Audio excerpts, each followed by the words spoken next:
بسم اللہ الرحمن الرحیم۔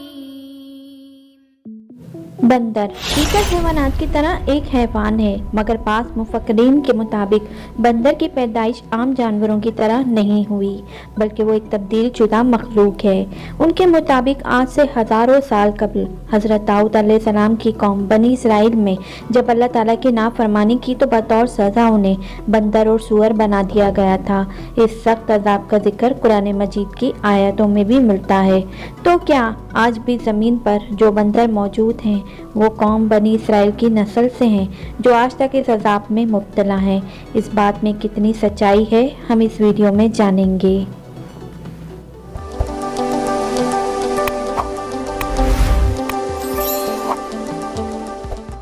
قرآن کریم میں بہت سی قوموں کے لیے ایسے واقعات بیان ہوئے ہیں جن میں ان کے غلط اعمال اور اللہ تبارک و تعالیٰ کے احکامات حدود سے تجاوز کی وجہ سے ان کو عذاب الہی کا سامنا کرنا پڑا۔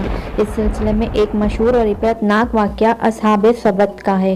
یہ واقعہ یہودیوں کی ایک بستی سے تعلق رکھتا ہے۔ یہ واقعہ حضرت داؤد علیہ السلام کے دور کا ہے۔ اس زمانے میں حضرت یعقوب کی اولادیں جو بنی اسرائیل کہلاتی تھیں ان کی آبادی لاکھوں میں تھی، جو ارض فلسطین اور یروشلم میں آباد تھے۔ ان میں سے ایک قبیلہ بنی اسرائیل سے علیحدہ ہو کر ایک دریا کے کنارے ایلا نامی بستی میں آباد ہو گئے۔ ان لوگوں کی تعداد 70,000 کے قریب تھی اور یہ نہایت ہی سرکش اور نافرمان لوگ تھے۔ ان لوگوں نے اکثر کام احکامات توریت کے خلاف شروع کر دی اور اس کے مطابق حرام کردہ چیزوں کو انہوں نے اپنے اوپر حلال بنا لیا اور موسیٰ علیہ السلام کی شریعت کے منکر ہو گئے۔ یہ قوم جس دریا کے کنارے آباد تھے اس میں کثرت سے مچھلیاں موجود تھیں، لہٰذا یہ لوگ اس دریا سے مچھلیاں پکڑتے اور انہیں بطور غذا استعمال کرتے تھے، نیز ان مچھلیوں کی خرید و فروخت بھی کیا کرتے تھے۔ اللہ نے انہیں ایک آزمائش میں ڈالا۔ حضرت داؤد علیہ السلام کی اس قوم کو یہ حکم ملا کہ وہ ہفتے یعنی سنیچر کے دن مچھلی کا شکار نہ کیا کریں اور نہ دنیا کی کوئی خرید و فروخت کریں۔ اس دن ان کے لیے مچھلی پکڑنا حرام قرار دیا گیا، البتہ سنیچر کے علاوہ دوسرے دنوں میں مچھلی پکڑنے کی انہیں اجازت تھی۔ لہذا حضرت داؤد علیہ السلام کی اس قوم نے اتوار سے جمعرات کو مچھلی پکڑنا شروع کر دی، مگر ہفتے کو مچھلیاں دریا میں زیادہ ہوتیں اور باقی کے 6 دن کم ہوتیں۔ ہفتے کے دن جب بھی حضرت داؤد علیہ السلام کی قوم دریا کے پاس آتی تو اتنی زیادہ مچھلیاں دیکھ کر ان کا دل بے ایمان ہو جاتا۔ شیطان نے ان کے اس لالچ کا فائدہ اٹھا کر انہیں اکسانا شروع کر دیا اور انہوں نے سوچ لیا کہ سنیچر کو وہ دریا میں جال لگا دیا کریں گے اور اتوار کو پکڑ لیا کریں گے۔ اس طرح کچھ لوگوں نے جال لگا لیے اور کچھ لوگوں نے چھوٹے چھوٹے ہول گھر تک بنا لیے اور اس ہول کا دریا تک راستہ بنا لیا۔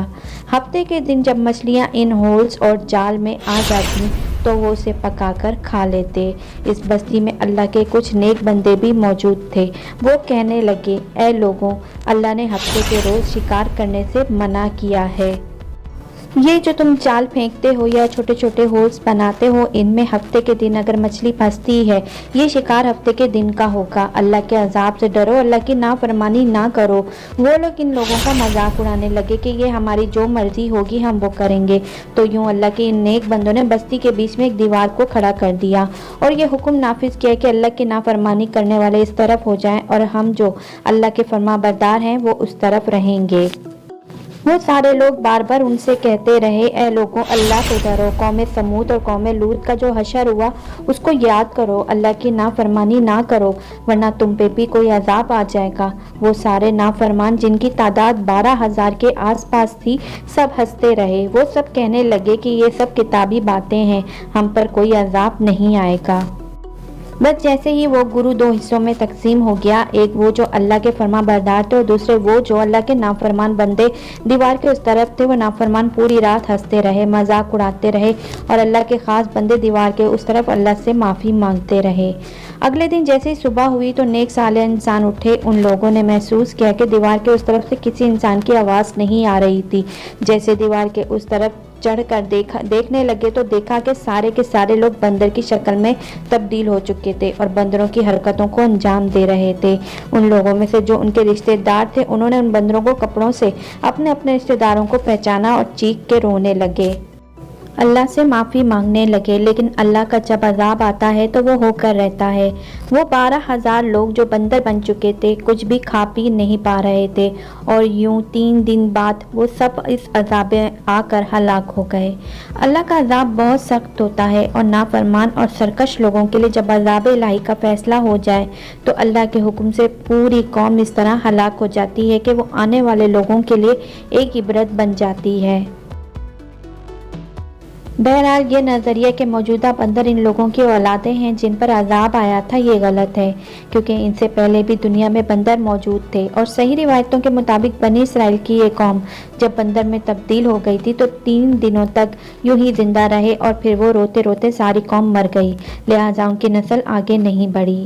آج کی اس ویڈیو سے یقیناً یہ غلط فہمی دور ہو گئی ہوگی کہ بندر انسانی نسل سے نہیں ہے۔ ہماری اگلی ویڈیو آپ کس بارے میں دیکھنا چاہتے ہیں یہ کامنٹ سیکشن میں ضرور آگاہ کیجیے گا۔ اپنا خیال رکھیے گا۔ اللہ حافظ۔